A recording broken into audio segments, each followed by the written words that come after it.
Hey, welcome to the BK Show podcast. This is episode number 31, and today I am joined by my friend, Bill D'Alessandro. Bill is the founder and CEO of ElementsBrands.com, which is a parent company that owns many different e-commerce brands underneath it. I was fortunate enough to meet Bill through E-commerce Fuel, and then I too had a company in Charlotte and was able to tour his old warehouse and tour his giant new warehouse and really see what Bill's doing. So Bill has 6 brands currently at Elements Brands, and he just raised an 8-figure round to go buy more e-commerce businesses and grow this thing to the moon is the phrase that's going on right now. It's impressive what Bill has done, and I don't think he started this way. Bill wanted to live the 4-hour work week, much like I did. I wanted to work on my laptop and live in Thailand, and I thought that was the dream that I would one day aspire to get to, and I quickly got there and realized there was more, and so did Bill, and he wanted to make a bigger impact in this world. In fact, one day I was sitting at a restaurant with Bill, and I said, "Where's your end game? What's the number you want to get to?" And Bill looked at me and laughed, and I said, what are you laughing about?" And Bill said, "I built myself the job of my dreams. Why would I ever leave?" And that really stuck with me. Bill is continuing to build. Again, he just raised an 8-figure round. It's incredible, his story. Bill is truly one of the smartest people I think I've encountered in entrepreneurship, and I think that'll shine through in this episode. He's got a finance background, which definitely shines through, but he is a wealth of knowledge. He has told the story many times on other podcasts, so we didn't dive too much into it. If you want to go find him on other podcasts, he's definitely told his backstory there, but I think you're going to get a ton of value, especially if you run an e-commerce business. You're going to get a ton of value out of today's talk with Bill D'Alessandro. This episode is sponsored by Chase Diamond's e-commerce email marketing course. You might remember Chase from episode 28. If you haven't listened to episode 28, go hear Chase's story, hear all about his e-commerce email marketing course. I truly believe this is the most tactical email marketing course on the market today for e-commerce sellers. It's got 49 video lessons covering Klaviyo account setup, email collection via sign-up forms, 3 different types, 11 different core email flows, 12 different core email campaigns, year-round and Black Friday, Cyber Monday specific list segmentation, and then best practices and helpful tips as well. It's a fantastic course. I can't recommend it enough. If you want to learn more about this, go to learnwithchase.com, where you can check out both his e-commerce course I'm talking about now, and he also has a mini course that is on Gumroad. It's an advanced course. So both of them are there, learnwithchase.com. And I spoke with Chase today, actually, and we set something up for you. So I want to invest in you. I believe that this course could really change your business if you just get all of these flows done. And so I want to give you $100 personally. And so if you go to learnwithchase.com, check out his e-commerce email course, and use the code BK, you will save $100 off of his course. Again, that's code BK at learnwithchase.com for his main e-commerce email marketing course. But let's jump into today's show with my guest, Bill D'Alessandro. Bill D'Alessandro, welcome to the show, buddy. Yeah, great to be here. Good to see you, man. I'm actually glad to connect with you. I haven't been in Charlotte since March. I don't think many people have traveled anywhere since March, but I missed the occasional time we would get together. You gave me and my old business partners a tour of your first office, which was awesome. Like, I thought that was really cool. And then you're like, "Hey, check out what I did now." And you moved to this giant warehouse, and we did that. And you brought us to this little tiny hole in the wall Mexican place that was pretty good. And so, yeah. And then I saw you, San Antonio, obviously saw you at ECF Live, and that's it, man. I haven't seen you in a while, so it's good to see your face. Yeah, I know. All virtual these days, nothing in person. Story of 2020. Well, we were talking a little bit before the call, but like, what has been the hardest thing for you to cope with that? I know you have like a 25-person team, probably bigger now. What does that look like? What has been the hardest thing for you? We're actually up to a little over 60 people now. It's been a big year for e-com, right? Awesome. A lot of people buying stuff online. It's been tough, man. Like, I mean, I think our employees have handled it with aplomb. But for me and our kind of graphic design, marketing, computer-based folks, like, we're all at home. Like, you're looking at me on Zoom right now in my rec room, right?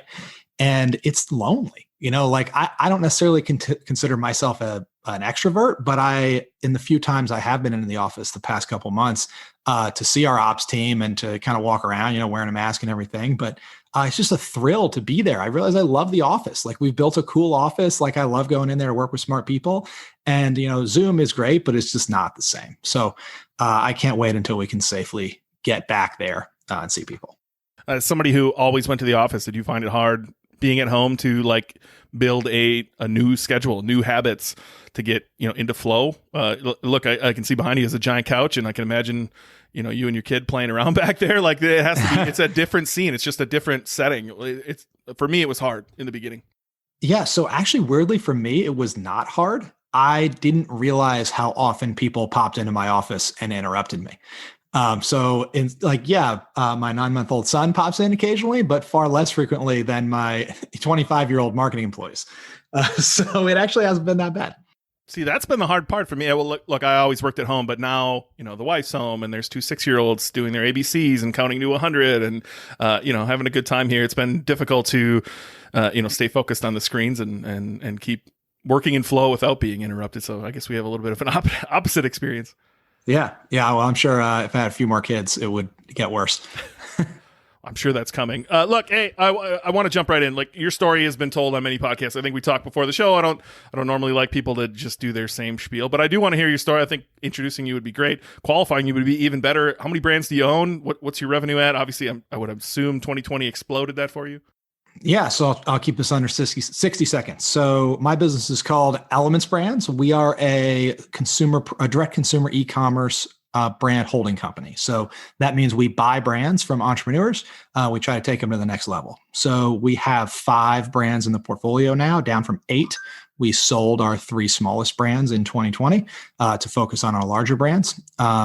We have about 60 people here in Charlotte, North Carolina. We do everything in-house, from Facebook ads to Amazon to product design to fulfillment, shipping, and even some manufacturing. We look to buy businesses kind of between 3 and 15 million in sales in consumable products. So think, like pet products, laundry detergent, skin cream, supplements, things like that. And kind of help those brands to grow. So I've been doing it since 2010. As I mentioned earlier, a little over 60 people. We are comfortably in the mid 8 figures in sales now, and about doubling every year. So it's been a good run, and we're also really excited that we have just also done a mid 8-figure capital raise for Elements Brands, which closed on 12/31. So we have some fresh capital in here to go buy more DTC brands in 2021 and beyond. Yeah, I saw that note on Twitter. That's incredible, man. I can't even imagine raising 8. I have so many questions along the way. Look, I've heard your story before, but just to dive a little bit deeper, like how did we get here? I think when I heard your story, you told me you read the 4-Hour Workweek, and you had visions of a lifestyle business, and now you definitely don't have that. So like, how did it begin, and how did we get where we are? Yeah, so it started with the 4-Hour Workweek, and I thought, boy, wouldn't it be great to ski on Tuesday and go to Thailand and all that stuff. And I did it. My first brand, KP Elements, I quit my job in private equity. I was sniffing 6 figures in profit, and I was really basically not working. But I was doing that, and I realized, like, this is just not going to be fun. Like, am I right? Do I really want to retire at 25, and not make an impact on anybody or anything, have no employees, no one's really heard of my thing. I'm sitting here alone on the beach in Thailand, but I'm still alone on the beach. It was a lot more fun to work with. I wanted to build something big and to do so that was kind of an inflection point for me to morph from 4-Hour Workweek to, I've given a talk called the 40-Hour Workweek at ECF, and focus on building something big, going into the office every day. Pre-COVID, hiring people and hiring smart people has just been such a thrill. It's to hire to pick my coworkers, right? And to work with those folks every day has been awesome. So I have, while I've given up some freedom in that, if I just screw around and travel all over, my employees will be like, hey, what the hell? Like, you're in Thailand and I'm back here at the office, right? It's not good for culture. So I've given some of that up in service of the larger vision, which is to try to build a big consumer products company that employs a lot of people and shows that kind of the P&G, Procter & Gamble, Unilever model can be translated to the internet over the next couple decades. So I asked you at that aforementioned Mexican restaurant, where do you go from here? Assuming you were planning this giant exit so that you could just do what you wanted to do with your family and go to Thailand. And you said, why would I ever exit? I built myself the job of my dreams, right? Could you ever imagine back when you just had KP Elements and you were dreaming of Thailand, even when you made the decision to like get bigger, could you ever imagine you'd be where you are right now? Yes, it was the plan. As full of hubris as that sounds, I mean, the idea was I could stick with just KP Elements, or I could try to do this. So this has always been the game plan. And I want to be clear, I did not sell any shares. We raised money for Elements Brands. So kind of phase next for us is to go buy more brands. I mean, we're ready to just keep doing what we're doing, to go from 5 brands to 10 brands to 15 and 20, and just keep going. And that's kind of our theme for 2021 beyond, is scale, now that we've kind of solved the capital problem. Yeah, I have so many questions around that. That's really one of the main reasons I bugged you on Twitter to get on my podcast. I wanted to know, how did you go from KP Elements, which is, I'm looking at the main product on your thing, the skin cream, right? How do you go from KP Elements to the next brand to the next brand? Can you walk me through that process of like, where was your brain? How did you come up with the capital? What made sense when you acquired things? Why did you combine what you combined? Like, I'm trying to do this a little bit in the pet space right now, as far as like building out some content sites, and we have an opportunity to acquire another brand that I would love your opinion on after the call. And like, I want to know, where are you making the decisions? Because you were one of the smartest thinkers I think I've ever met. And so I want to understand Bill's brain here. How did Bill get to the decision to buy brand number 2, brand number 3, et cetera? Yeah. So this was way back in kind of 2012. I had KP Elements was working. I was making money, but it was kind of a niche product. And also building brands is really hard. I mean, hats off to all the entrepreneurs listening. It's so much work. And also there's a fairly big sprinkling of luck too. Like, some great brands just don't work. Some of them do. So what I realized is I had built systems for my micro business that scaled a lot bigger than the business that I had.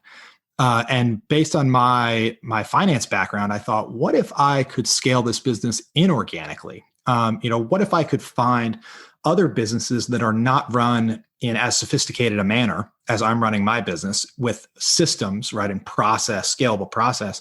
What if I could buy that business and make it bigger? Would that be easier than growing the business that I already have, essentially? And is that more repeatable? Because KP Elements was never going to be, do $1 billion in revenue.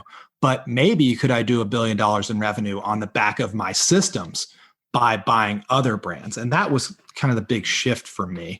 So the first business I bought in 2013 was called Nurture My Body. It was an organic skincare, shampoo, face cream, et cetera, brand. I bought it from the founders. It had been around since 2006, so about 7 years. And the capital to buy that came from 2 places. One, my life savings of like tens of thousands of dollars and at the time, and also an SBA loan, which I just cannot endorse enough for folks getting started. Just phenomenal terms. They'll lend you 80% of the purchase price to buy a business over a 10-year term. You do have to personally guarantee it, which means you put up your house, and your life savings on the line, but you're probably already doing that anyway. So the first deal was an SBA loan.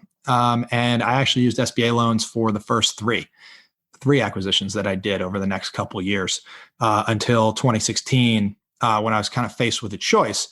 I realized that I was essentially having to save up the profits from the business for the 20% equity portion of the acquisition, right? The SBA would loan me 80%, but I needed to put in 20% in equity. So essentially having to save up business profits for that. And then when I had enough saved, I could do another deal. And that prevented me from really investing in growth in Elements Brands, hiring ahead of growth, hiring really great people, and scaling the platform ahead of the deal. So I was kind of caught in this catch-22. So what I told myself is I can either just keep going slow and own 100% of it, or I can raise some money, still own a majority of it, and go faster. And so that's what I did. We raised $3 million in 2016, and that let me run the business at break even. And I didn't have to save up business profits to do deals. I could use the $3 million to fund my 20% down, while running the business at break even and scaling up. And that has gotten us to the place we are today. We've been profitable for several years, and now we buy businesses with a combination of equity, self-financed equity, and debt. That's how we finance our deals. How many SBA loans can you have at a time? You may have up to $5 million of outstanding SBA loan at a time. But keep in mind, if you do, so like, let's say you do one SBA loan for $1 million, and then you need to borrow another $1 million, what you'll probably do is just refinance that $1 million and end up with a new single $2 million term loan. So you're just refinancing and pushing it out further and further and further and further. And, with inflation, that's going to be worth less and less and less in the long term anyway. I guess so. I mean, depending on what measure you use, there either is a ton of inflation or no inflation happening right now. But interest rates are at all-time lows either way. So, even if you kind of take the inflation argument out of it, like this is the cheapest money, at least in my lifetime. So why not lever up? And if you believe in what you're doing and you're good at running a business, I always viewed it. I never lost a lot of sleep over the personal guarantee. So I've never actually looked into an SBA loan. What are the like requirements of an SBA loan? What is the bank looking for when you go there? Is it more on what assets you have, or is it more on like the strength of the business you're bringing into question? It's mostly on the strength of the business. So the SBA program is really interesting in that the way it works is the bank makes the loan. And provided it's a conforming loan, the SBA, Small Business Administration, which is a government program, guarantees the loan. So if you default on the loan, if you don't pay the bank back, the first thing the bank does is take everything you have, right? That's what the personal guarantee is. And then once the bank's taken everything you have, if they're still not paid back, the SBA pays the balance to the bank. And what that does is it makes the loan feel a lot less risky to the bank. And it also lets them focus a lot less on your own personal balance sheet, because the SBA requires just that they take a blanket personal guarantee from you, which means everything you have, whether it's $1 or $1 million. So as long as they get your blanket personal guarantee, the SBA basically fills the gap between whatever you're worth and whatever amount you want to borrow, and stands behind you. So it induces the banks to make the loans. So a typical SBA loan will be, as I mentioned, 80% of the purchase price of business, up to a maximum of $5 million of SBA loan. The terms are typically LIBOR, which is the London Interbank Offer Rate, kind of a standard interest rate, plus 300-ish basis points or 3%. So that'll be about 5% or so, based on today's prevailing interest rates. As I said, 10-year term, which means that the principal of the loan is paid back over, monthly over 10 years, and then the interest rate is 5%. So what you end up with is very relatively small monthly payments and a lot of free cash flow to either pay down your debt faster if you want, or pay yourself, or do more acquisitions. Makes a lot of sense. I've never really looked into it, but I knew there was some restrictions. We sold an adult coloring book business back in the day, and we didn't quite fit what needed to be done. I think it was like a length of time you need to own the business. Is there? It has to be in business like 3 years, if I remember right. Oh, maybe it does. Yeah. So how did you find Nurture My Body? Like, were you actively searching for a new brand? Did this just come about? I was searching, and obviously still searching. That's what we do. At the time I was searching, we bought Nurture My Body through a broker, and I've done several deals through brokers. Website Properties, Quiet Light Brokerage, FE International. There's a bunch of them, and it's interesting because as of late, the brokerage channel has really gone downhill as far as quality of opportunities. It's most of the good brands sell before they make it to the brokers, to be totally honest. So we've spent a lot of work, a lot of time over the past couple of years developing proprietary deal flow. So I've got a full-time guy who just does outbound, and kind of deal flow nurturing. I come on podcasts like this, so everybody knows what we do. And we've done the last couple of deals we've done were sellers that we met directly, not through a broker. Yeah, that's interesting. One of my notes here was to ask you that because I've sold on a couple different brokerages.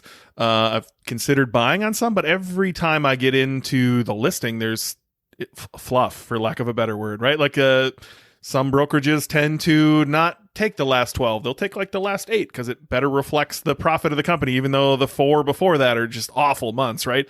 And then like clearly some brands aren't brands. They've just mastered one thing, right? Like they're really good at Amazon and ranking on Amazon, right? But they have no brand, or they're really good at ranking for like one keyword on Google, which drives all of their traffic. And they want a big multiple on that keyword. And so I was genuinely curious how that goes. I know you're on a lot of podcasts, right? I have to assume that you being in E-commerce Fuel and being on his podcast and some others that I've heard you on has to be helpful, right? And you speak at some stages as well. Yeah, I do. I just try to be out there as much as I can. And we also do a lot of, outreach to investment banks, other intermediaries, lawyers, accountants, direct outreach to brands themselves. Like, well, all of our employees, they know what we do. So when they buy from a cool online brand, they put it in a spreadsheet and our deal guy calls them and says, hey, have you ever thought about selling? So walk me through the beginning. So obviously you're like, I want to implement my system. So number one, what were the systems that you thought you had really dialed in to go out and find and nurture my body? And then like, what was your thinking each time? Like, obviously you've acquired a lot of businesses at this point. What was your thinking each time? Was it the same thinking? Was it just, I'm going to implement systems on a new business and this is how we scale fast? Or did certain businesses like stand out to you and that's why you wanted them? Yeah, so we try to look for businesses where, that have something wrong with them that we know how to fix. And I don't know if in Minnesota they have this, but around here in North Carolina, they have these billboards that say, we buy ugly houses. And the company that does it, like what they do is they buy rundown houses and they renovate the kitchen and the bathrooms and they flip them, right? What they know how to do, what their playbook is they renovate kitchens and bathrooms. So they need to buy ugly houses and flip them. My friend Dana Wanzimis coined this and I stole it and love it. I like to say that we buy ugly websites, right? Because I know how to renovate a website. I know how to renovate ugly Amazon listings. I know how to rehabilitate, branding that's not great. So we look for things that we know how to do and try to acquire companies that need help in those areas. And we're actually have gotten really systematized in this. So we have this, what we call the playbook, or more formally, the capability maturity model, which is now up to 144 dimensions of what we believe makes all the best practices for an e-commerce business. And, this is everything from, how do you run Klaviyo flows the right way? How do you do Facebook ads? Are you doing Instagram stories? Like, are you, all this stuff, right? And what we'll do is we'll evaluate brands and we'll kind of identify where they're weak. And that'll be the first places we attack. And ironically, if we find a brand that is perfect, we might be less likely to pay up for a premium multiple because we won't know what to do with it, right? It's already perfect. Maybe this is as big as it gets. So we like to find brands that are not deeply flawed, but are not executing well. And then just try to execute better in those areas. So what did you see going through your businesses, right? Nurture My Body was the first one. What did you see in that business where you were like, I can come in here and do X or Y and change this business? It was, so much. So their branding was terrible at the time. It was like this little scripty logo, couldn't be read. It was like super crunchy and natural, and like really homemade. And it was homemade, in fact. The bottles were labeled and printed at home. So professionalizing the brand was a big opportunity. They were effectively not on Amazon at all. And the products that were on Amazon, they couldn't keep in stock. And I see this this is one of our big levers, is just execute. There are so many people who don't have their full catalog on Amazon. If they do, they can't keep it in stock at FBA. If they can, the listings aren't optimized. If they are, they're not running robust Amazon advertising. Just doing all the best practices is a big lever for us. They were also on the really outdated technology at the time called Xcart. We moved them to BigCommerce and then to Shopify. So the conversion rates went up. I mean, just basic e-commerce blocking and tagging. It's amazing how many people don't do it. No, I think you're right. I see it oftentimes in all of my consulting clients that it's just the basics, and they're out searching for, and not a knock on anybody, but they're all searching for that next big thing, that the next tactic they can do that's going to change things, yet they don't have all the basics done. And from hearing you on other podcasts and talking to you in person, I don't want to say you're not special, but I don't think you are, right? Like you're just you're executing, you're doing all of the foundational things in AdWords, in Facebook, in Instagram, in Amazon, and letting those platforms work for you. Yeah, we're trying to identify all of the best practices and do them, which sounds so basic, but I really believe that most moats are execution. Just to be in the top 20% of executors across all dimensions is really hard to do. Like when you're a small brand, you're, a couple guys or girls, either, probably literally in a garage, right? And you can't be good at all these things because there's only three of you.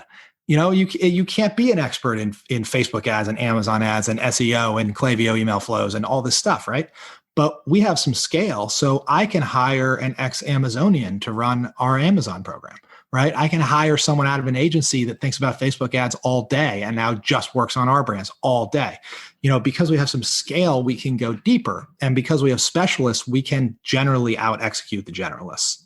Yeah, that's one of the points I want to get to. I do want to ask a couple questions before we get there. So many people can go find you. Just search Bill and make sure you put the apostrophe in there, D'Alessandro. Otherwise, iTunes doesn't show you anything, apparently. But I found some good podcasts of you back in the day. One on OMG Commerce that's pretty good. I would definitely go listen to those if you want to hear Bill's full story. But you started in Denver, I believe, right? Or in Colorado somewhere, and then you moved to Charlotte. So my number one question was why Charlotte? Why did you move there to begin building this behemoth? Well, so big asterisk, I am from Charlotte. It's home for me. As I grew up here, I moved to Denver and then to Boulder. After I did investment banking, I moved there for my private equity job, which I then left, and I built the beginnings of Elements Brands in Boulder. As the business started getting bigger, I kind of made that decision that I wanted to build a big business rather than just kind of a 4-hour work week machine. I realized that I was going to have to start hiring people. And, I wasn't really prepared to go fully remote. This was obviously pre-COVID. And I realized that, once you hire people, those are roots. You can't go all right, everybody, we're moving to Minnesota, or we're moving to Florida, or we're moving to Texas, right? That just doesn't work. So I realized I was about to get stuck somewhere. And I wanted to be very intentional about where I got stuck before I accidentally put down roots somewhere. So I kind of actually embarked on this, and this just tells you what kind of person I am and how I think, a comprehensive study of American cities and tried to pick the best one. So I did a lot of research on, cost of living, talent pool, drivability, livability, average incomes, how many jobs are being created in these markets, et cetera. And Charlotte, in addition to Nashville, in addition to Austin at the time, and in addition to Denver, where I already was and didn't want to stay for some cultural reasons, kept coming up. I also looked at Washington, D.C. and Atlanta. And so Charlotte was on the list, and I actually visited all these places and took tours of them with people who live there to see if, it was more just a taste thing, which fit me. And Charlotte also, then my family was here. It just felt right. So it kept coming up quantitatively at the top of all these lists, and qualitatively was also at the top of my list. And so I made the move back here in 2015 and have, as I mentioned, now hired 60 people here. So I am stuck. Yeah. And your roots are deep too, right? But I think what's really cool is some of the things that I know. So when I first met you, I wanted to have a little background before I got a tour of your warehouse and make sure I knew the guy. And I found that, you were voted best place to work in Charlotte in 2018. Since then, as I do a little research for this podcast, you were voted Small Business Person of the Year in Charlotte in 2019. Obviously, how does that feel to be in your hometown, to be voted best place to work, to be Small Business Person of the Year? That has to feel amazing to be able to show off, of what you've been able to do in your hometown. Yeah, obviously it's awesome. It feels so good. It's so cool to, the people I know, see that stuff, and it's super cool. But the reason it's particularly great is because it helps our brand for recruiting, right? When people read all that stuff, they go, oh, that's a cool company. I want to go work there. And so it helps us to attract talent, which is the real reason I do all of this stuff, right? It's, you apply for all these things. We just got nominated Fast 50. We were the 13th fastest growing company in Charlotte. And so the reason we submit for all that stuff is because people read it and go, that's a cool place to work. So one of the other calculus here on moving to Charlotte, you move to New York or San Francisco, it's very difficult to stand out, right? But you move to Charlotte or Austin or Nashville or, Minnesota, right? If you're doing something, notably different, people will go, holy crap, I have not seen that before. I had these couple moments in Boulder, which is kind of a startup hub, where I'd be, meeting people at a mixer or whatever. And I would tell them what I did. And at the time we were doing, nearly probably 5 million in sales at the time. And they would be telling me about some app idea that they had. And, it was an idea, it was a deck. And then I would tell them what I did, and they would just not find it that interesting. And I'm like, but this is a business, man. You're not getting it. And these startup hubs don't often value real quote, non-VC style business as much. But I found, in a more diversified economy, at non-San Fran, non-New York economy, people tend to think that's pretty cool, especially when you have a tech e-commerce flair to it. So that's been a fun thing about Charlotte also. No, I was part of a business in Charlotte, and I had these questions, and I don't think I ever asked you. How do you even find the lists of like best place to work, right? How do your employees go vote for that? How do you get listed as the small business person of the year? How do you get on those lists of like, how do you find the lists of fastest growing companies just so that you can submit yourself? Yeah. So generally, almost any city in America is going to have like a local business journal or business paper, and they usually run a lot of those. Your either newspaper, but really like your business focused newspaper, business journal. They run all of those. I have gone really out of my way. The folks that voted me Small Business Person of the Year was a publication called Charlotte Agenda, which is specifically targeted kind of at millennials, kind of 40 and under, I guess, not entirely millennial, but 40 and under in Charlotte. And so I got to know them. I invited them, for years. We paid to post things on their job board for years. So they knew who we were, right? They had done a couple articles on us anyway. So I think when it came time to pick that, I was, on their mind, I guess. So it's kind of the long game, raising the profile. I try not to do, for me, I don't need Elements Brands press to feel good. I have two very concrete goals whenever I do press for Elements Brands or by extension myself. I want, number one, I want entrepreneurs out there who might be thinking about selling their business to call me first. And number two, I want people who are considering coming to work at Elements Brands to Google us and find interesting things and get excited about coming to work with me. And those are my only two goals. And it's intangible, but it pays back, I think, in spades. So that's why I've spent years doing this stuff for those ends. Yeah, it sounds like you've removed a lot of ego, right? And so the next little note I took was right on that same tone. If you go to Elements Brands, that's both S's, by the way, elementsbrands.com, you don't see your name anywhere, really. Like there's a couple pictures of you mostly, but it's your team, it's your businesses, it's not you, right? And so that's amazing. First off, that's amazing, right? It's really, it seems like it would be really easy to have a giant ego sitting in your position. A lot of probably I told you so's to that guy at the mixer in Boulder too, right? Like, how have you been able to remove your ego and like put your team in front of you? So I have a saying generally that I try to use to guide a lot of decisions, which is, do you want to be right or do you want to get what you want? Which in this case means, do you want to kind of give in to your human impulses for ego, for winning the argument, any of these things? Or do you want to get what you want long-term? Sometimes if any human being who's ever been in an argument realizes that sometimes if you concede a few points and you're willing to listen to the other person, you might actually get them to come around to you or meet in the middle someplace. The ego, it actually doesn't get you anywhere, but what does get you somewhere is putting your team first. All the stuff I mentioned. You go to procterandgamble.com, you don't see the CEO, on the website. It's because the best leaders, empower their people, and they don't. I had a boss that said the best leaders are shit magnets and credit deflectors, right? Because the best leaders, when the team wins, they say we did it, right? They did it. I don't need the credit. I just want to win. Like I want them to have the credit, and people to feel like they're as part of a team doing something, not working for Bill.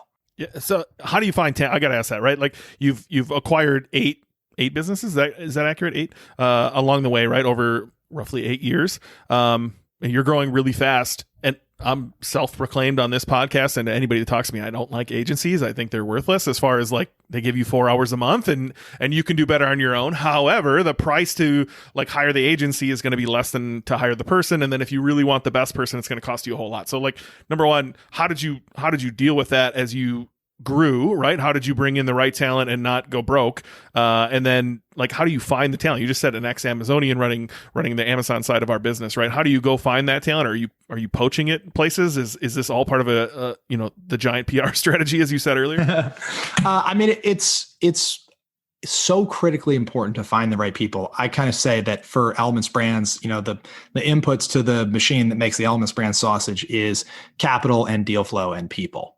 Those are kind of our 3 raw inputs. And so none of it goes without those 3 inputs, which means none of it goes unless we can recruit and retain awesome folks.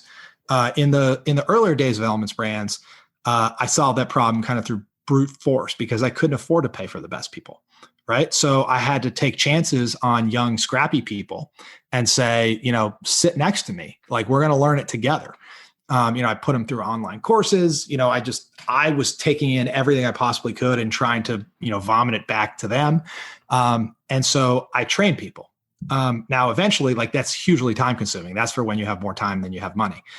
As you start to get bigger, we've been able to attract some really awesome folks from outside the organization, pay them market salaries, and, really bring some awesome expertise into the organization. And what I find is with those people, you're often selling them on you as much as the other way around, because they probably got choices. So you've got to, I think it's a lot like dating. Like, when you hire senior executives, like, you got to believe you see the world the same way. You got to have compatibility, such that you feel confident they'll make the right decision when you're not in the room.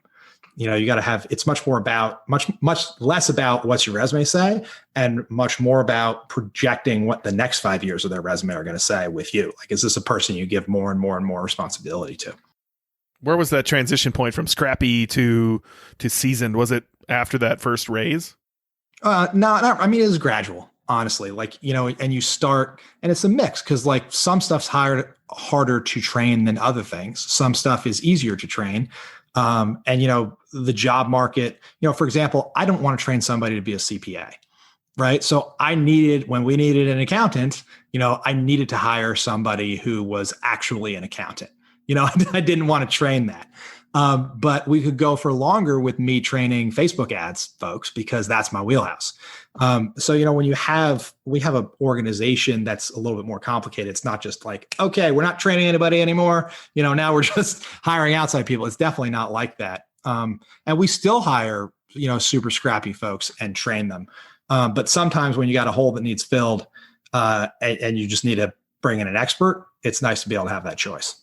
You mentioned agencies. I kind of agree with you on this one. We are super, I don't want to say anti-agency, but I feel the same way. Like, at best, you get 1 day a week of their time.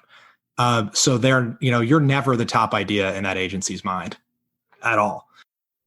But it's equally as hard as finding somebody who, like, if you don't know how to do Facebook ads, like, legitimately know how to do it, how do you go hire somebody to do it better than you, right? Like, if you have no clue what you're doing, I see why people hire agencies, because they just assume they're going to get somebody smarter than them. Yeah, which you do, but probably only for 5 hours a week. And at some point, I would rather someone a little less smart and a little bit more dedicated. So how do you train those people, right? So you had one core skill, which sounds like probably a few more, because you created the first business, right? We all have a little bit of knowledge in every area, but there's probably one you excelled at. I'm going to guess it was the Facebook ads. How did you train people in others? I know, from speaking to you, that you are a big Ezra Firestone fan and you have all of his courses and you give them to your team. Where else are you finding training for your team to get them, up to a certain level that you expect them to be at? Yeah. I mean, I am kind of always ear to the ground on anything that comes out. If somebody I respect does a course, we're buying it and putting employees through it. The folks over at Common Thread Collective, their admission course is just phenomenal. I think it's one of the best on the internet for Facebook advertising right now. We put all of our new folks who are going to touch Facebook advertising through that.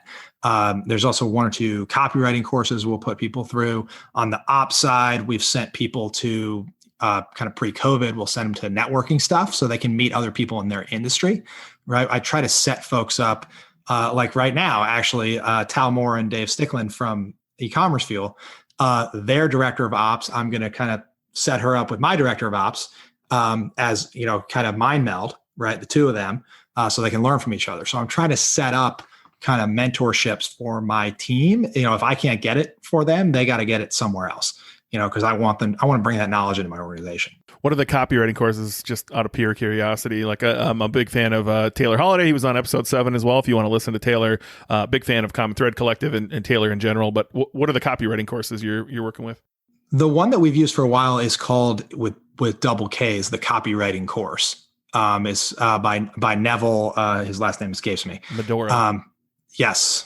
So we've been issuing that one for a while. They're probably a newer, better one, but that one's gone pretty well. Yeah, I've heard a lot of good things about that one. I have not been in there myself, but I'm glad you mentioned it again. That'll probably be the one that throws me over the top to go purchase it. Look, if it's all about people, like, what are some of the things you've learned along the way to like make yourself a better leader? I would assume in the beginning, and just speaking of my own fruition, the first employee I ever hired, I failed him. I sucked as a leader. I sucked at giving him the right direction. I sucked at giving him enough work to do. And there wasn't room for him in the end. I don't want to make those mistakes again in the future. And I'm sure people listening are wondering the same thing. So, like, what are some lessons you learned along the way to build the culture and become the leader that you are that maybe can get us to step over some mistakes? Well, I think what you just mentioned is, I think, the baseline core insight, which is that if you have to fire somebody or they quit, you, the leader, failed, not them, the employee, failed. I like that you call that out right up front. So, kind of taking that mindset that Charlie Munger kind of iron prescription, everything is my fault, as the leader, everything that happens in this company because I'm the CEO is my fault, period, full stop. That level of responsibility, I think, really matters. As far as there's another guy, do you know who Sam Hinkie is from the 76ers? He's the trust the process guy. He was the GM of the 76ers for a while. And I saw him speak at a business conference 2 years ago. And he gave the analogy that when you are a leader, you are like the coach of a basketball team, right? You as the coach, ultimately all you can do is get you some players and let them play, right? If you're frustrated that, somebody's not making shots, you can't run out there on the court and dunk the basketball. That's not how it works. It would be very demoralizing to your players if you kept hip checking them out of the way and going, let me do it. Right. So you as the coach have to get you some players, let them play. And if they're not playing, you either got to send them back down to the minors or you got to move on. Right. You got to put them on the bench and put a new player in. Ultimately, that is your only tool, as a CEO. You've got to set good goals. We use what's called SMART goals. If you can Google the SMART goal setting system. So everybody knows what they're working on and how they're measured. There's a cool book called The Game of Business. And it, one of the core concepts is, if you play basketball and don't keep score, it feels very different than if you play pickup basketball and do keep score. Right. And so many businesses are really just bad at keeping score, right? The employees don't know how well the company's doing. They don't know how the things that they do day to day tie back to the results of the company. And oftentimes that's because the owner wants to keep the financial results of the company close to the vest. Right. And I understand why people want to do that. But at the end of the day, it's like asking your people to play basketball without telling them all the rules or how score is kept. Right. So they don't really know how to improve your business if they're not measured on it. So one thing we've done is we use a system. And if you've heard me on other podcasts, you've heard me bang this drum on contribution margin, also known as variable profit. So we share the financials of the company down to contribution margin with every employee at Elements Brands. And then we have a bonus for every employee as a percentage of their base salary. And it is based on achievement of the company contribution margin goals. And every month in our all hands meeting, I report on what contribution margin was for the last month. I report on the line items and the areas of the business that beat or missed so people can understand how they're contributing. So I say, hey, like warehouse team, I know you don't run Facebook ads, but you know what you control? This cost line item, right? And if this comes in on our budget, this contributes to us hitting our contribution margin budget. Hey, marketing team, I know you don't control the shipping expense, but you do control the Facebook ads expense. You do control hitting revenue. Hey, sales team, you got to book this much in revenue to make sure we get there. So everybody understands they're pulling the same oar. And then they get paid at the end of the year based on whether we achieve that. And I just don't know any other way to run a business without telling your employees how the business works. I've heard you bang this drum before, but I think this is so important. It's something that had a real effect on me and other businesses when I read, I believe, in e-commerce fuel forums, your long post on contribution margin. I have never heard of it. I know at a company I was at the time, we were like, how do we share this with employees? How do we share profit? And it just came at like the perfect time. So I would love to actually like dive in there and we can use fake numbers if you want to, and just what does contribution margin actually look like? So if we're selling $100 product, let's just use round numbers to make it easy. What comes out of that 100 that we can share with our team, where we're not giving away, here's the profit at the end of the day, but we're like sharing with them contribution margin so that they can make better decisions. Yeah. So I love contribution margin because it kind of strikes the right balance between sharing actionable financial information, but not sharing kind of the bottom line profit number. Because when you share the bottom line profit number, you've got to reveal two things. One, your total payroll, which now people will start doing math and going, hey, what fraction of the total payroll am I? Right. And then you've also got to show kind of the bottom line profit. And they might go, hey, Bill's making $1 zillion a year. I want some fraction of that. Right. It just tends to seed unhappiness. But you've got to give them some amount of data. So we use this metric called contribution margin. So if you walk down an income statement, at the top is revenue, right? And then what we're going to do, we're going to reduce revenue by everything that is variable to get to contribution margin. That's why you'll sometimes hear contribution margin called variable profit. And the reason I love this metric is because over time and with scale, your business's contribution margin should converge toward its EBITDA or profit margin. Because ultimately, if you're $1 billion company, right, the fixed costs, if they're truly fixed, right, are de minimis. They're negligible, right? And so your bottom line margin converges towards your variable profit margin. Your variable profit being how much money did I make from the next incremental order, right? After I pay for everything. So let's go from revenue. We'll take out cost of goods sold. Obviously, that gets you to gross margin.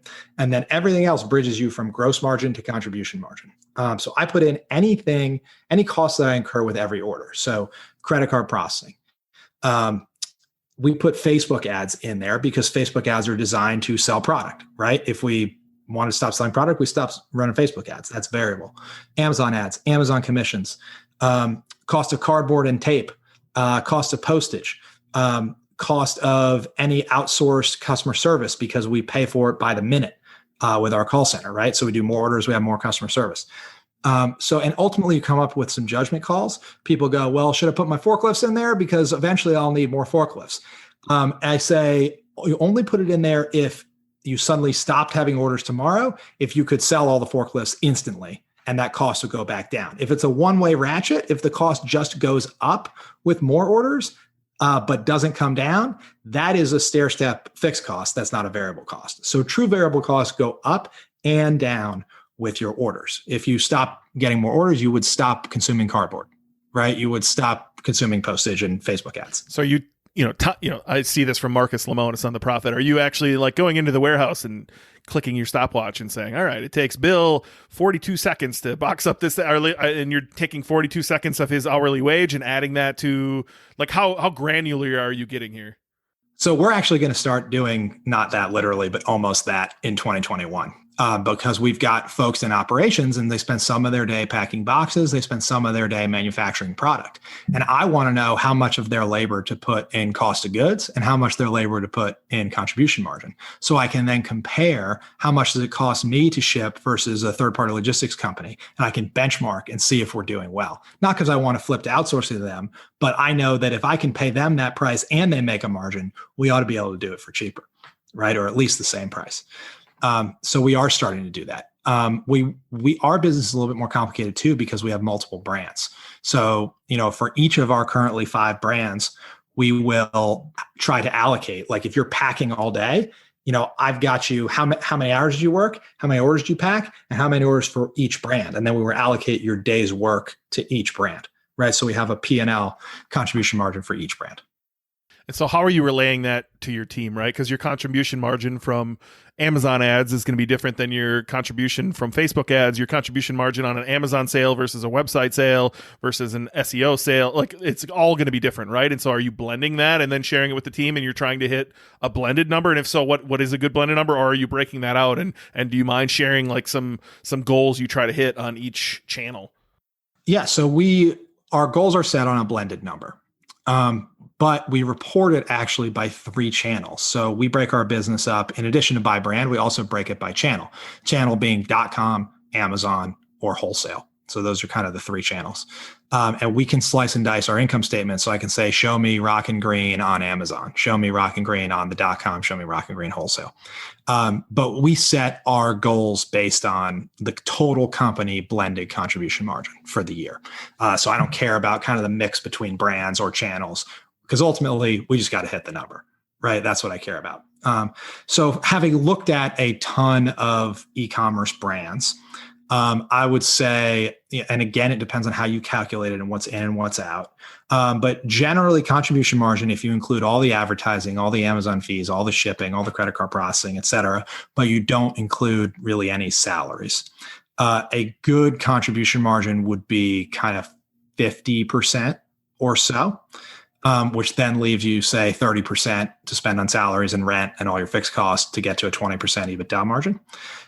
So like the best, we actually bought a business that had a 60% contribution margin. And we actually have scaled it down to around 40 because they were under investing in advertising. They weren't advertising enough. So we figured out, and this is an important thing, a lot of people will optimize for contribution margin rate. And actually, that was a mistake I made. I said, let's hit a 40% contribution margin rate. But what I realized is that meant people wouldn't do risky things, right? Because if they don't pay off, if like this ad campaign doesn't pay off, they've damaged their rate. Or because ultimately you can't pay your bills with percentages, you pay bills with dollars. So we incentivize people based on hitting a contribution margin dollar goal, right? Ultimately, do we make more money at the end of the day? That's what I care about. If I can do 3 times as many sales at a 30% contribution margin than a 40% contribution margin, I still made more money. Let's do that, right? You wouldn't want to disincentivize that behavior from your employees. So we go for bonuses on contribution margin dollars. So how are you relaying that to your team then? I know you're a big fan of Traction, or at least you were when I saw you in New Orleans with the craziest Traction guy I've ever seen, talking about firing a guy who got his 3rd strike after 25 years. That sounds a little insane to me. But I know you love Traction. I actually really enjoy Traction. I'm trying to implement it right now. And so how are you pairing Traction with these? Are they built into your rocks? How are you relaying this margin to them? Yeah. So, again, kind of back to the game of business, if you don't know what the score is, it's very hard to play. So we send every week a contribution margin report based on the past week. And then so everybody sees that. And then based on every month, we have an all hands meeting where we review contribution margin from the last month and remind them kind of what bonus they would get if we kind of if we stay where we are, right? And I am a big fan of Traction and Entrepreneurial Operating System, EOS. We use it, but not rigidly. We have kind of adapted in a couple ways. The things that I really love about it are the QCs, the quarterly check-ins, and the concept of rocks that roll up to kind of annual goals and 3-year plans, which is really stolen from OKRs. All this stuff is old wine, new skins over and over. But I've just found that you've got to communicate the crap out of it, because if you don't tell people how your contribution margin has been until October, right? And they're like, oh shit, like we got to hustle to hit our number. Sometimes you'll never make it, right? Like you needed to start hustling in March when you realized you were a little behind. So you've got to be telling them all the time. So is it in your hiring process or your quarterly check-ins that you're talking to the guy who's packaging boxes where he can make a difference in that? Or how are they finding out where they can make a difference in their specific area? So each manager understands kind of which line items they're driving. So we empower our managers to say, you got to hit this budget. And if you're struggling, come to me or come to whoever, and we'll help brainstorm some different ways to do it. But it's up to each manager to hit their number. Well, I love this. I'm going to call it geeky stuff. It's geeky stuff, but the article, again, was it on the forums? Is that where you posted that originally? Yeah. Yeah. So if you're not an e-commerce field, go join that and read this. Bill broke it down, and it really had an effect on me. I'm glad you were able to dive a little deeper into here on this podcast. I want to ask though, you just said, you mentioned in the beginning of the show, you closed an 8-figure investment into Elements Brand. So you raised $3 million in the first place. My head can't even wrap around that, let alone going to an 8-figure investment. How can you walk me through that process and treat me like I have no idea what I'm doing, because I don't have any idea what I'm doing? Well, it got to the point where we, as I mentioned, I'd use a lot of SBA loans, and I kind of came to the inflection point again that I either could keep going more slowly, or I could raise outside capital and go faster. And we had some good inbound interest. 2020 was a great year for e-com. A lot of people started saying, hey, we're really interested in this e-commerce thing. Do you need any money? Thrasio raised a bunch of money in early 2020, which kind of kicked off a frenzy around our industry. And so we kind of went out looking for somebody who could be, a hybrid debt equity partner. Because, as I said kind of earlier, we use not a lot of debt, and that makes it sound irresponsible. We use debt as an important tool in our capital structure because it lets me retain more ownership, right? If you fund everything with equity, you're going to end up getting pretty diluted. So we interviewed probably 50 plus firms before we ended up choosing a dance partner, and kind of structure a deal with them. Combination kind of hybrid capital that will let us go do more deals. It's entirely for doing more deals. And being that because our core business is profitable enough that, we don't need to burn cash in our business. We just need them to be able to just call them and go, we found a deal, fund it. We found a deal, fund it. We found a deal, fund it. Right. So having that kind of first call, last call relationship is really what we needed. Is it like a venture debt thing, or so my only experience is, again, like bringing on partners in a business. You go value it, right? At whatever, 3x multiple up to 7x, whatever it is, right? And then you sell that share. But is it more of the tech side of things where magically you got this super unicorn valuation that you can go raise on? And then is it venture debt, right? Are you taking out debt and offering less equity, but paying back that debt? How does it work? Yeah, it's more of a debt instrument. So what we do is we basically say, so we bring someone in, they refi all of our current debt, and then they give us access. In fact, this group can go up to 100 million, provided we bring them deals that are kind of right in the sweet spot and we comply with all of our covenants. So, they make an equity investment kind of alongside their debt. But they are primarily debt investors, and the equity investment is a sweetener for them. So valuation kind of matters less because you're not selling a lot of the company, which was the point, right? Like the great thing about debt is it doesn't dilute you. We wanted them to buy into the company, so they were kind of on the team. But primarily want to use debt so I can keep as much equity as possible. Yeah, but that plays in their favor, right? Like, they're happy to give you more deals and keep growing because they get to right. Win on both ends, right? I would imagine they give you a favorable loan rate on all of this stuff, so they're making interest as well as making their equities growing and growing and growing. Yeah, they're in the business of making loans primarily, so they want to make more loans. They want us to do more deals. They really believe in our platform, so they want us to put more capital out towards it. They want to write $100 million check because that means, they've got $100 million out, earn interest. So they're hopeful that we bring them more deals. Where do you go from here? Like you close this round at the end of 2020, which was the greatest year in e-commerce history for most people, right? I don't want to say for everyone. You probably saw a huge boom. Now what, right? What is the first 3 steps for you now that you are just sitting on, like Scrooge McDuck, you're swimming in the cash. I can see it behind you in your house. What now? Where do you go? Well, we want to go buy more brands, right? So we're kind of full speed ahead talking to entrepreneurs or people who might want to sell their brands. As I mentioned, kind of between 3 and 15 million in sales is our sweet spot.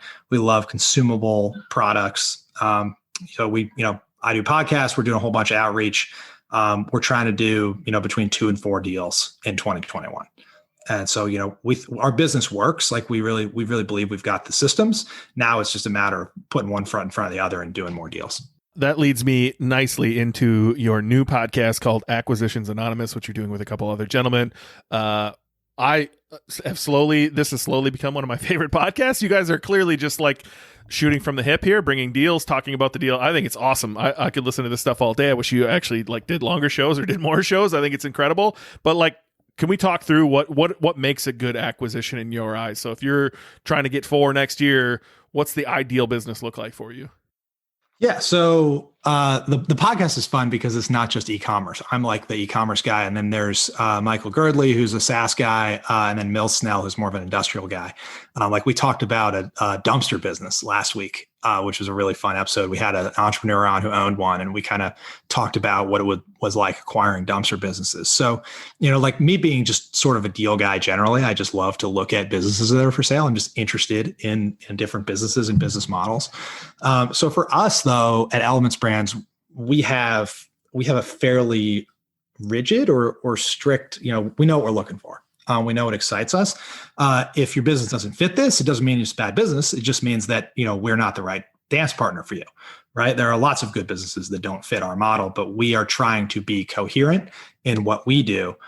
So frankly, it just makes it easier on us because we want to own businesses that are mostly similar rather than, kind of all over the place. So we focus right now on kind of three key areas, which are pet products, personal care products, and household goods. And within those industries, we look for consumables that people come back and buy again and again.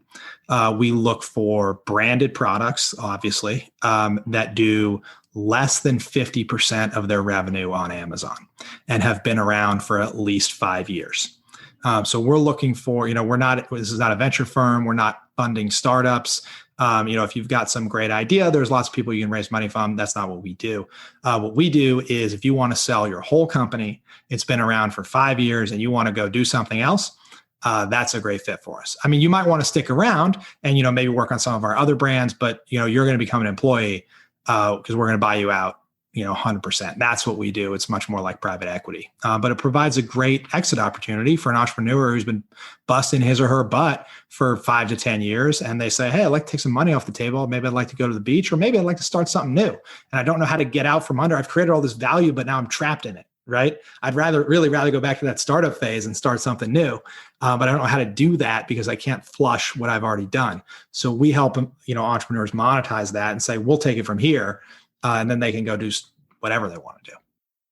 So are you finding often that you said less than 50% Amazon, right? Are you finding often it's people making goods in their home initially and launching a site and trying to move that direction? Or are you finding more businesses that are, Amazon businesses, right? And they're slowly moving off, which isn't the easiest thing to do, like create a brand outside of Amazon. And so where are you finding more of, are you finding any of those businesses that started Amazon and moved off? I think that is the hardest thing in e-commerce to do is start on Amazon and build an off Amazon brand, and like to go from 100% Amazon to 50% Amazon by growing your Shopify. That is really, really hard. In fact, I don't know if I've ever seen it. Let me put it that way. Remind me to share my numbers with you offline. I just put them up for our meeting tomorrow, and it's hard. It's really fucking hard. It's really hard to move from Amazon into your own brand. I think we've done a decent job, but we're nowhere near the 50% line that would even entice you to talk to us. Yeah, brutally hard. So we will make exceptions to this, in certain cases. So if you're 40%, you can still call me and I'd be glad to talk to you. I mean, I'd be glad to talk to anybody. I'm not unapproachable. Shoot me a tweet or email me or whatever. I'm glad to talk to anybody. But the brands we typically see are brands that started off Amazon and just never went to Amazon. Either they're philosophically, religiously opposed to it for some reason. They hate the evil Borg, or they're trying to cultivate a brand image off of Amazon, for a reason. Or maybe they've just been growing very well off Amazon and haven't really bothered with it. Which, believe it or not, I actually see that a fair bit where they're going, yeah, it's fine. Like this Shopify thing is fine. Like we're doing great. Like I don't want to mess with it. So usually it's very rare we see a business that is kind of at one end of the spectrum or the other. Typically the best businesses started on Shopify, was run by a decently savvy operator, said, I got to go over to Amazon. Amazon grew very well. And they're kind of around that 50-50 mark. We see it a lot. I'm on lists of all kinds of brokerages, right? And I've noticed, at least over this year, if not over the last few years, multiples just going up and up and up. So is there a multiple you aim for on a business? Does it vary widely? And if so, what changes that multiple for you that you're willing to purchase upon?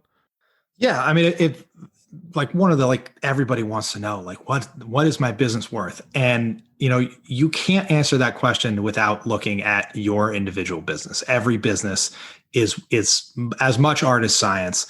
And businesses that are the same size could be worth that, wildly different multiples based on what industry they're in, how fast they're growing, et cetera. But you're right that multiples in e-com have gone up significantly over the past couple of years. When I started doing this, kind of the prevailing market multiple was like 2.5 to 3 times SDE, seller's discretionary earning or profit. That has kind of climbed up to 3.5, even 4 for kind of the best brands.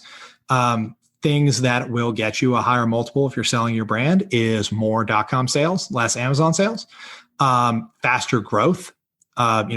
Faster growing businesses get better multiples, longer time in business, good margins, branded products. Resellers or drop shippers are practically dead these days. But if you go from kind of on one end of the spectrum, drop shipper, up to like retailer that carries inventory, up to like branded product, your multiple is going to go up. The other thing that will improve your multiple is size and scale. If you can kind of crack that 1 million, even closer to 2 million of profit annually, you'll get a higher number. And you're in the skincare industry, which is like, they can have some crazy multiples on revenue numbers in that industry. Have you seen that in acquisition, or it looks like you sold a couple of or at least one, the skincare brands? Were you able to achieve a higher multiple? So those, like you see it in the news, you got to realize that is like 1%. Like those are the lightning strikes where L'Oreal buys it, or Procter and Gamble buys, some large strategic buys it for 5 times revenue. 3 to 5 times revenue seems to be, if you get lucky, which legitimately lucky, and sell to a strategic. Yeah, you could get that number. Nobody's getting even close to those numbers in what I'll call kind of normal transactions. It's the skincare businesses are really not valued any differently than most other businesses. It depends much more on, the quality of the brand, how fast is it growing, et cetera. Those things you read in the news are really kind of lightning strike outliers. Well, back to your podcast for a second. If anybody wants to hear Bill actually break down a business or multiple businesses, go check out Acquisitions Anonymous.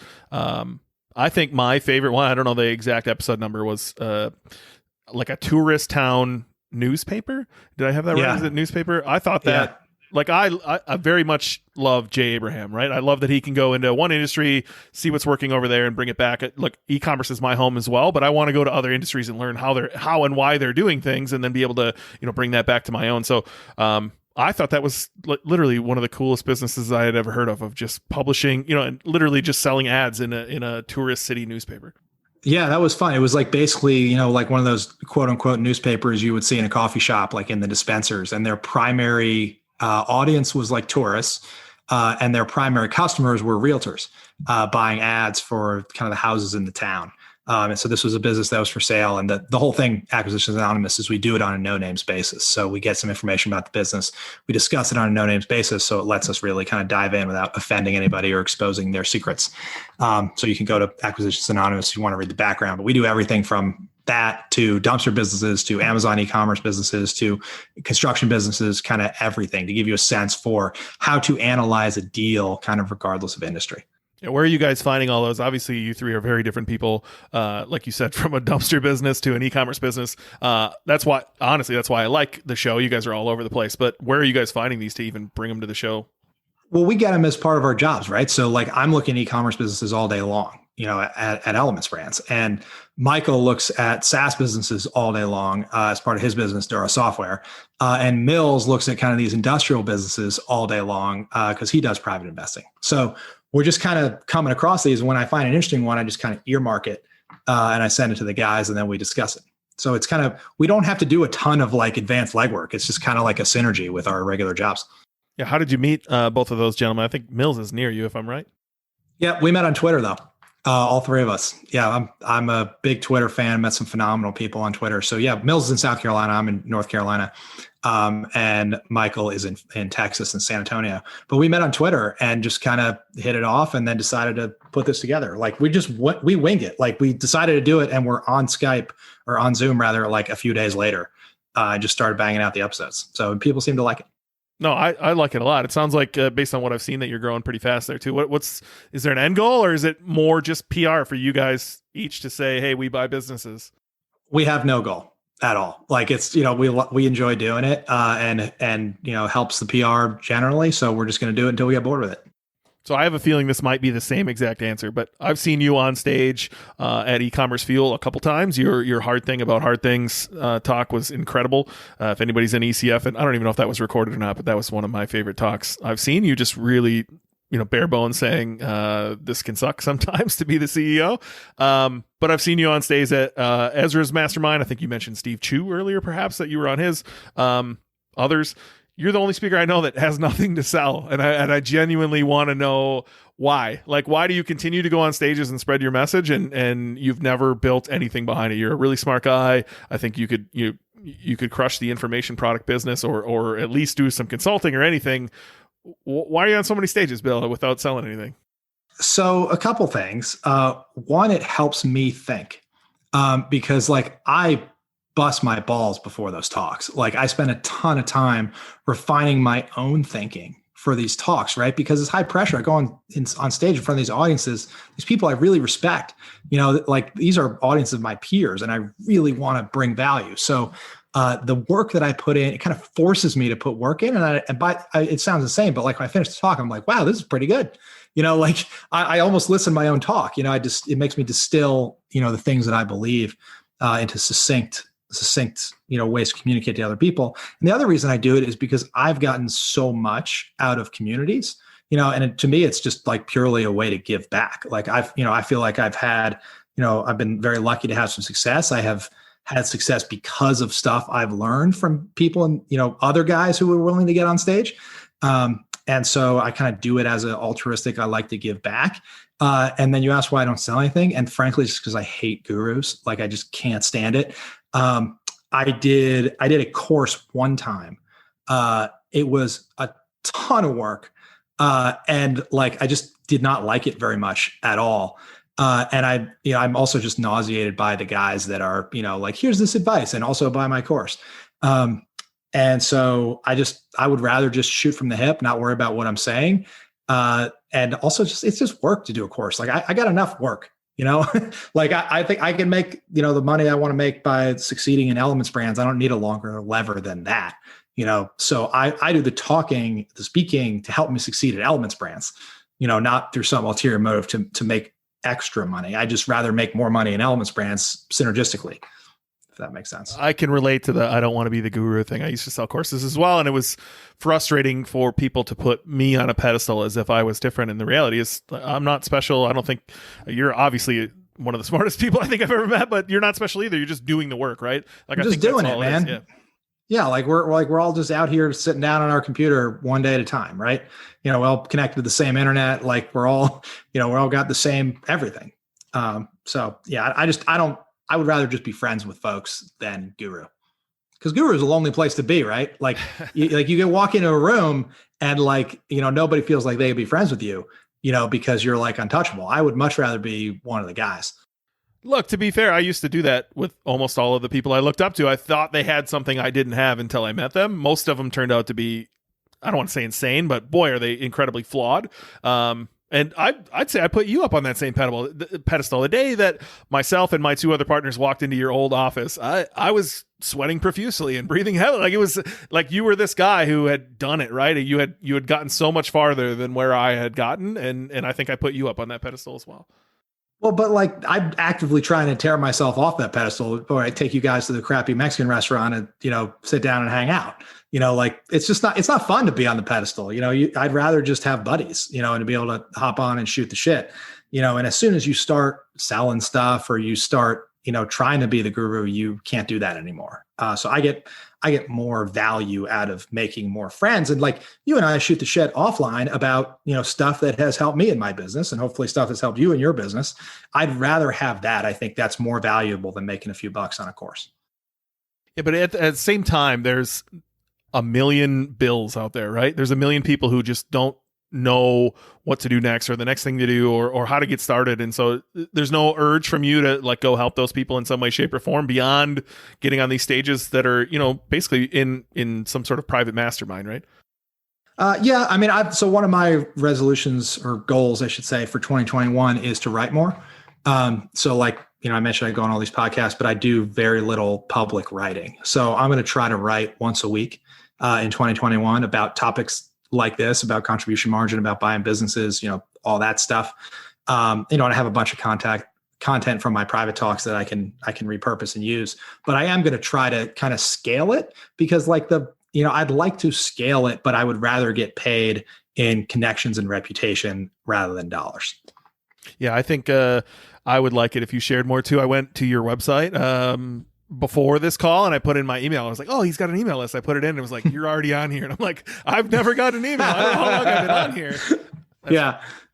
Yeah. Well, cool, man. One other question around speaking is like, how do you get on those stages, right? Is it just you building those relationships? Like, I think a lot of people listening would think Ezra is this giant name. He's one of the kindest, softest human beings I think you'll ever meet in your life. But how did you get on Ezra's stage? How did you get on E-commerce Fuel? How did you get on Steve Chou's stage, and probably many others? I think it comes back to, as you said, like Ezra's like a great, like normal dude. Like he's approachable. Like, so Steve, like, so is Andrew. Like if you just walk up to people and say, nice to meet you, I'm Bill, and approach them like human beings. And by the way, that goes for me too. If you see me in person, anybody listening, just walk up to me and introduce yourself. And I think it also comes from sharing a lot of value for free, on podcasts, in private forums. And then when they go, hey, like I'm looking for a speaker, raise your hand, and say like, hey, I have something to say about that. Like, write down a pitch, send it to them and go, hey, I want to talk at your next thing about this. And, once you get one of those, then pitch number 2 is, I want to talk at your next thing. And here's a video of me talking at the other thing. Right. Ask some of the other people who were there, and then it can kind of snowball from there. But I think you got to have the guts to just say, hey, I know you have a stage. I want to be on it. Here's what I want to talk about. Here's why I think it's relevant. And here's why I'm qualified to talk about that. Yeah, I think a lot of people think you have to be the guru and have a course to go speak, right? And you're a good example of not having that and able to speak on topics that aren't, here's how to make your next big win on Facebook ads, right? I think every time I've heard you talk, it's been on something deeper, I guess. Again, I referenced your last one that really hit home for me. It was almost tough to watch you go through that speech and talk about tough things. Yeah, I mean, the world doesn't need more courses on how to make $1 million on Facebook, right? So I try to, I don't need to just add to that noise, because probably what I have to say is probably subconsciously repurposed from most of those, all of which I have watched, right? I'd rather try to add something unique and different that people have not heard about. And I think one way to do that also is if you are kind of a broadly read person, or even if you have expertise in like a certain area, and now you're in e-commerce. So for example, I have expertise in finance and management, and then now I'm in e-commerce. But a lot of what I take for granted in industry A in finance is totally novel in industry B, e-commerce, right? And people are like, holy crap, contribution margin, right? But like you ask anybody in finance, they'd be like, yeah, like we've been doing that for years, right? So like translating these topics that are proven topics and spinning them in a way that appeals to, industry B's audience that probably hasn't heard them before can be really interesting. People often underestimate how many novel things they have to say. The stuff that you take for granted, a lot of people might not have heard. Yeah, I think a lot of it could be mental BS too. Just speaking from my own right of like, who am I to get up on that stage? I know the first time I presented, I did it at home. It took about 40 minutes. Literally, when I did it in person, I did it in 20 minutes. So I can't imagine how fast I was talking, how much I was trying to cover to make sure I was good enough, right? And I don't know. We all fight those mental demons. Maybe you don't. You seem sure. Like oh yeah. I insist whenever I talk, I beg to be put on the first day, because if I'm not put on the first day, I'm nervous the whole time. Yeah, sweat it for 2 days straight that doesn't sound fun. All right, I've got a couple more questions for you, and then I'll let you go. Number 1, you're running 5 different businesses. You just took on an 8-figure round. Like, you have a lot going on, Bill. What keeps you up at night? Well, I want to be really clear. I am not running 5 businesses, right? Like I have employees, brand managers who run those businesses, right? Like I've empowered those people. So I'm there for those people, but I don't need to run those businesses day to day. I mean, I don't want to give this impression that I'm some like Herculean with like, doing all these things all at once, holding up the world on my shoulders. Like the key is to scale a team and empower them. So what keeps me up at night? Amazon generally. I mean, it's all e-commerce businesses. Like Amazon is just sucking the oxygen out of e-commerce. I look at our Amazon. It's not like our .com is slowing down, but our Amazon sales are vertical. So like, you heard me say, like, I don't like businesses with more than 50% Amazon. Our business is flirting with more than 50% Amazon just because Amazon has grown so much. That makes me very nervous. For all the reasons that, I probably don't need to go into on this podcast, just dependence, risk, suspension risk, all that stuff. That makes me nervous. The other thing that keeps me up at night, I mean, besides all the COVID stuff, is the sheer amount of fiscal stimulus over the last kind of 12 to 18 months. all of the things that were supposed to be true, like we're supposed to have massive inflation based on, 10 years of low interest rates and all of the other kind of non-interest rate things the Fed has done over the last year. And yet we don't. And there's just a lot of these things that I go, do the old rules not still apply, or are we due for like some huge financial reckoning, inflation, et cetera? And I just don't know. But it is definitely clear that what's going on macroeconomically is unique, at least in my lifetime, and really, I think all the way back to the Great Depression or earlier in the history of America, I should say, is unique. So where are you putting your money then? That's a question. I exited a company that and I do believe we're going to have a reckoning. We can't input this much money into our country. 1/5 of our GDP we're putting in there per year. That doesn't make a lot of sense. And it's only going to get worse. They're going to pump out some more checks here, I imagine, in the next few months. Where are you putting your money so that you can ride this inflation? Yeah. So, I wrote on Twitter a couple of weeks ago that, our grandparents and parents, right, they got wealthy by saving money, right, and kind of, being diligent stewards and socking money away, right?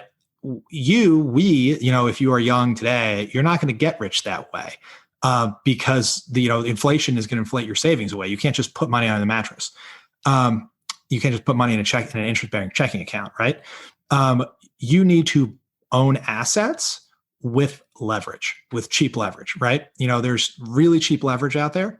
And all of the money that is looking for yield is inflating asset prices. I mean, look at the stock market, like it's at all-time highs, and that doesn't really track with 2020, right? So I believe that if you want to do well over the next decade or so, you need to own assets that are bought with cheap leverage, so that as inflation happens, the prices of your assets go up, and you've got locked in low interest rates, which I don't know how long those are going to last, but it seems like for a while. So lock them in while you can. So it's about assets could be stocks, assets could be private businesses. So, I have kind of what I call a barbell strategy. So I invest in private businesses. So obviously Elements Brands is like a huge private business exposure for me. And then I've also got some investments in some other e-com businesses,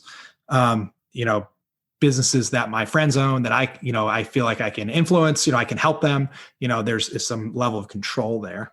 And then on the public market side, it's primarily, Amazon, Facebook, Google, the tech companies that I believe are just continuing to eat the economy.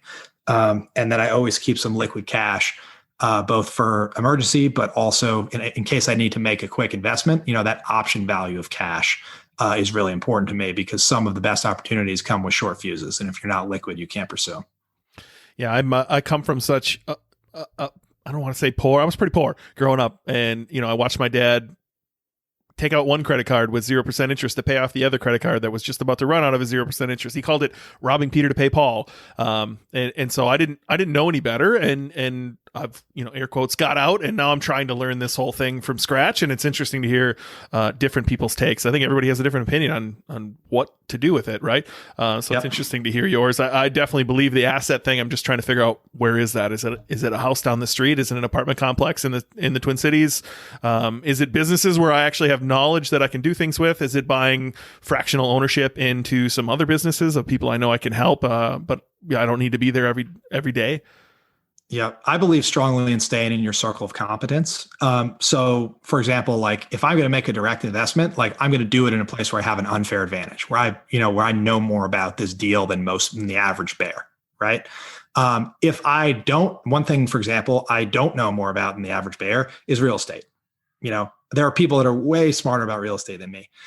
If I want real estate exposure, it does not make sense for me to try to get as smart as those people in commercial real estate. It makes way more sense for me to call them and go, how can I invest with you? Right? Invest in a fund, let them make a fee on you, right? That is your fee for not spending 5 years of your life becoming as good as they are. So what I'm trying to do is I'm going to make a direct investment, do it where I feel like I have an unfair advantage. If there's an area I want exposure, but I don't have an unfair advantage, find someone that does and invest with them. Smart. All right. One last question for you, buddy. Entrepreneurial they dabble often. I remember hearing on a different podcast you sold lemonade and trading cards and other things when you were a kid, as we all probably did as entrepreneurs. Where are you dabbling now? Where are you have Elements Brands going? Where are you hustling on the side just to have fun, right? Like, is it crypto? Is it trading cards? Is it day trading? Where do you like to dabble? So I have actually aggressively tried to stop dabbling because I had actually the last boss I had before I quit to start Elements Brands, we did personality assessments. And we did 360 and all this stuff. And he sat me down, he didn't sit me down. I was actually, after I quit, I quit before we got the results, and I got the results and I read them. And his comment to me was, Bill needs to learn that sometimes it's easier to knock down a wall with a wrecking ball than 1,000 bouncy balls. And I just felt like so convicted. I was like, that is me, I'm trying to achieve success with 1,000 bouncy balls. And so, for the past couple of years, I have, I had a software business before, I sold it. I had 2 software businesses before I actually sold them. So I do Elements Brands and I make investments in e-com businesses. And that's it. So I'm really trying to focus on, because if I execute over here at Elements Brands, it's going to create way more success than any of the dabbling. Right. So I I have this list of great things, and it helps me get it out. I'm like, oh, I should go do this. Let's just put it on the list. We'll get to it later. And I find the urge kind of passes over time, but I really try, and not that I'm perfect, but I really try not to dabble at all, and to be single-minded and go, this is where I'm very good. Do you know Craig Gentry, also from E-commerce Fuel? Yep. He's become a good friend, and he gave a talk where his talk was called Find Your Water. And his whole thesis was, if you are Aquaman and you want to pick a fight, you pick a fight in the water. You don't pick a fight on land. And so his message was, find your water, find the place where you have an unfair advantage and pick your fights there. So that's what I'm trying to do. Is I feel like I'm good. I'm very good in e-commerce. I'm good at acquisitions and kind of private equity style investing. That's where I'm going to pick my fights. I don't want to fight people I don't want to fight on land. I don't want to fight Superman on land. I want to fight in the water. Well, I'm jealous. Off camera, you can't see them. I'll show you one to prove it. I've got stacks and stacks of trading cards over here. I've recently seed round invested into a company that's fractionalizing trading cards, which I think is the future, honestly. And so I'm definitely dabbling. It's fun though, right? I don't know. I have a lot of fun doing that. So I'm genuinely, outside of your kid, where are you having that fun, right? Because it's easy to have fun but dabble at the same time, I would assume. I know you're a big Panthers fan. I know you like to have fun doing that stuff, but you don't dabble in anything that could play in both worlds. Yeah, so I've recently actually gotten into target shooting, which is fun. I hadn't spent a ton of time doing that, but over the past year or two, I spent some time doing skeet, and then also target pistols, which has been fun. Gets me outside. It's also COVID safe, which is nice. And there's it's a little bit of a drive from where I live in the city, but it's fun just to get outside and have some alone time. I would have never guessed that, Bill. Bill shooting guns. Yeah. Well, I started doing skeet actually. I did it a couple times when I was early teenager, like on vacation and stuff. And actually once I was like 12, and the guy who we had paid to teach us for an hour or whatever, he was like, have you considered doing this professionally? Like, you're very good. And I was like, I just play a lot of video games. I don't know, it just kind of came natural to me because I was a big video game geek when I was a kid, probably still am to some degree. And so I've just always been kind of had a knack for it. And so I picked it back up a couple of years ago. It's just a way to get outside. It's really fun. You can score it. It's fun to do with friends. It's relatively approachable. If people haven't shot before, it's not really that scary. It's people tend to go for it and have fun. So I've been doing that a little bit. Next time I'm in Charlotte, I need to go do this with you. It sounds like a lot of fun. Same situation happened to me.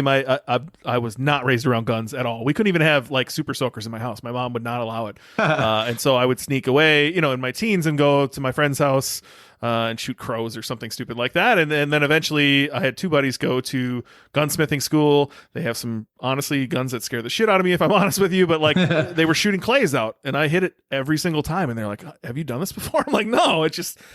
you line the dot up with the clay. What do you mean? This isn't that hard. I don't know. So, if and when we ever get to travel again, I'd love to do that with you and Charlotte. That'd be fun. Yeah, absolutely, man. Hey, I appreciate you coming on. What's a good way, anybody listening to this, they want to sell their business to you, they just want to get in touch with you. What are your favorite ways? Yeah, if you're on Twitter, it's at Bill DA. If you're on any social media platform, it's at Bill DA almost everywhere. Or you can always just email me at bill@elementsbrands.com. Elements and brands both with an S, or go to billda.com. Again, same thing. And there's a contact form on there also. Nice. Any question I didn't ask you that you wish I did? No, that was good though. That was fun. Very thorough. Sweet. Thanks for coming on, buddy. Of course. Thanks for having me. I'm super thankful Bill came on the show. He is somebody I've wanted to interview for quite some time, if I'm honest. If you're a member of E-Commerce Fuel, definitely go check out any talks that they have available that he has done. They are super good, and they've been super impactful on me personally. So thanks, Bill, for coming on the show. I really, really appreciate you. Again, this show was sponsored by Chase Diamond's e-commerce email marketing course. What I'm calling, truthfully, the most tactical e-commerce email marketing course in the business. If you just want to look over someone's shoulder and follow along and implement flows and campaigns into your business, this is the course for you. You can go learn more at learnwithchase.com. And again, I want to invest in your business. If you think this is the right course for you, I want to help. I want to give you $100. And so if you go to learnwithchase.com and you check out his main email course, not his advanced mini course, but his main e-commerce email marketing course, use the code BK at checkout and I'll give you $100 off this course personally. I want to get this in the right people's hands. So if this is something you've been considering, now's the right time to go purchase. Again, use code BK and make sure you go through learnwithchase.com. That is my affiliate link. Obviously, I'm getting a little kickback here for this sponsorship. I appreciate each and every one of you who has purchased and who may purchase in the future, helping support this podcast. It means the world to me. So again, if you want to check out episode 28 with Chase or his courses at learnwithchase.com, I appreciate it very, very much. Let me know what you think as well. If you've taken the course, I know quite a few of you have, or if you're taking it in the future, I want your feedback there too. I think the course is rock solid. It's a very tactical course, and if that's what you're looking for, this course is for you. Thanks everyone for listening, and I will see all of you next Wednesday.